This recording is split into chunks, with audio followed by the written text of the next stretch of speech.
Hello! Are you looking for apps to help you reach your language learning goals? You don't know where to start? Well, your boy Kevin Abroad has got you covered. In this video, I will present to you 5 language learning apps which I think are worth checking out. But first, disclaimers. First of all, I think that language learning apps should be only a tool that you use to learn languages, not the only tool. It's important to have variety. Second, I try to include a variety of apps which will hopefully cater for different goals, different levels, because I wanted to make sure that everyone could find at least one app that they will find useful. And if you would like more suggestions of language learning apps, then why not checking the video that I did last year? You will find more suggestions. I will put the link in the description box below. Oh, I forgot to specify, so for each of these apps I will give 3 positives and 1 negative because I think it's useful to know the strengths and weaknesses of each app so you can make an informed decision. Now let's get started. The first app I will talk about is Busu. Busu is an app which is aimed at beginner to intermediate learners, even though there is some content for advanced learners too. Its main focus is on communication and it offers in total 12 languages, which is not bad at all. Each course is divided into lessons and each lesson takes a little bit less than 15 minutes to complete. So it's ideal for quick study sessions. One of the first things that I liked about Busu is the fact that it's very easy to set up a weekly schedule depending on how much time you want to spend studying or learning your language. The second thing that I really enjoyed was the questioning technique. In most language learning apps, the question you get always is what's the correct answer? But on Busu, the questions are more open and it depends on the topic you're studying. So for example, you could get a list of 5 to 6 words and the question you would get asked could be something like which of these objects are vehicles, which of these objects can you read, etc, etc. So I think they're onto something with their questioning technique. The last positive that I found in Busu was that they include light grammar explanations, so nothing, overwhelming, and it can also teach you the writing system of your target language if it uses a different writing system from English. And now for the negative, and I kind of had to think about it because I don't think it has many negatives. It's maybe the quality of the audio. I think it could be better. Sometimes it doesn't sound like it's high quality or even human recorded. I'm not too sure, it's hard to tell. But having said that, the audio is still very easy to understand, but I think it could be better. The second app I wanted to talk about is YouTalk. So YouTalk is not really a language learning app in the sense that it doesn't teach you language through explanations. It sounds like it shouldn't be in this video because it's not strictly speaking a language learning app in my opinion.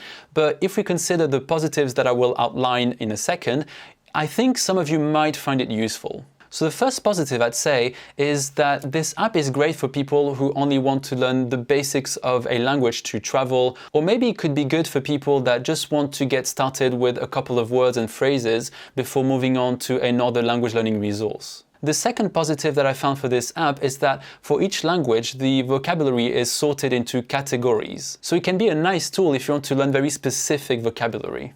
And the third positive that I will mention for YouTalk is the fact that the app contains over 140 languages, which is pretty crazy, I think. And it also includes non-mainstream languages, which typically don't have a lot of resources available for learning them. For example, thanks to the app, I managed to learn a bit of Lingala, which is a language spoken in the Democratic Republic of Congo, that really entertained my friend who speaks it.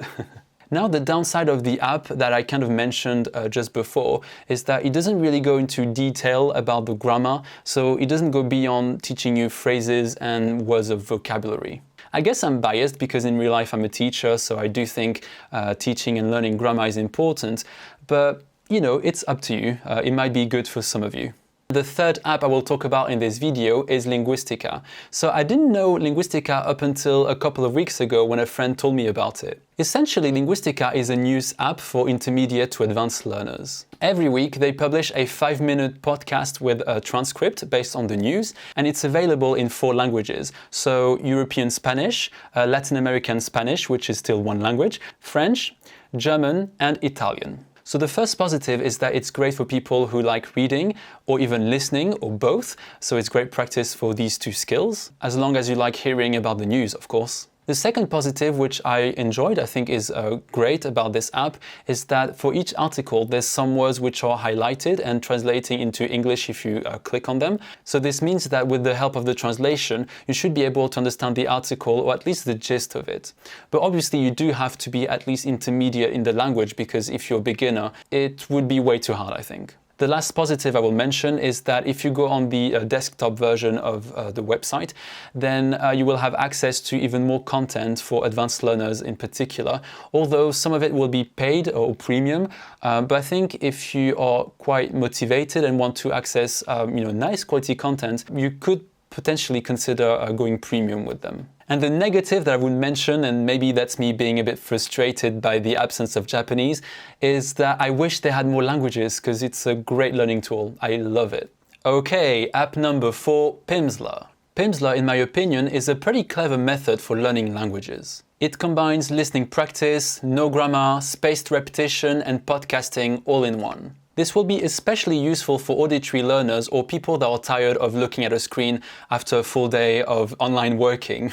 I wonder if this point will age well. So the first positive is I think it's very convenient because it's all in audio format, so it means that you can listen to it while on the go. Then I think it's very progressive and the spaced repetition approach has really worked for me. I still remember words in Japanese from when I first used the app like 4 years ago. The last positive, and I think it's a great one, it's a great way to practice pronunciation because throughout the course you're encouraged to repeat the words and phrases that you hear, and that means that you're not tempted to read the words and pronounce them following the rules of your native language, but really you just focus on the sound, which again for auditory learners I think will be very powerful. And now the negative, and it's not something to be ignored, is that it's quite expensive. So each level costs in English pounds 115, so I think that's about $130, $40 maybe. So it's quite steep considering that for each language there's up to 5 levels. So I know that for a lot of people it's going to be too expensive, which I totally understand. Maybe an alternative to this could be to try and find a library which has bought the Pimsleur courses, and hopefully you will find it. But if you can get your hands on it, I think it's worth it. And the fifth and last app I will talk about is Memrise. You might find it surprising that I include Memrise on this video, but speaking to my students, a lot of them never heard of Memrise, so I thought that's something that maybe some of you have never heard of, hence why I'm including it in the video. Memrise, in my opinion, is like Duolingo but better. The app is based around spaced repetition, which is quite common in language learning apps, and it also uses recordings of native speakers to teach you the vocab. So that's definitely a plus. So the first positive, which I just mentioned, is the native speaker recordings, which are really a great plus in my opinion. It makes the learning a little bit more real because you have videos of actual speakers of the language, so that makes it a bit more like real. I don't know how else to put it.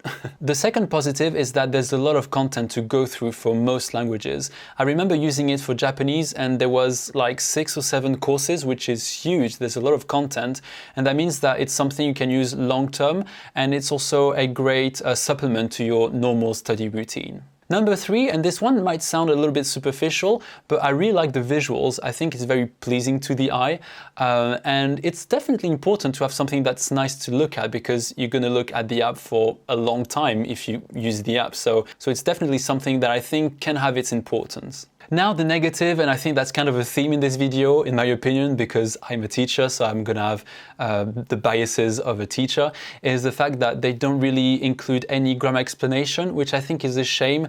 Again, I don't think you should have lots and lots and tons of grammar, but a bit of explanation would go a long way, I think, to improve the understanding of the language and helping you be more creative in terms of being able to create your own sentences because you understand how, the sentence is built. Alright, so that's it for this video. I hope you found it useful, helpful, and that you learned about new apps that hopefully will improve or help with your language learning routine. Also, don't forget to like and subscribe if you enjoyed this video, and I will see you next week. Bye!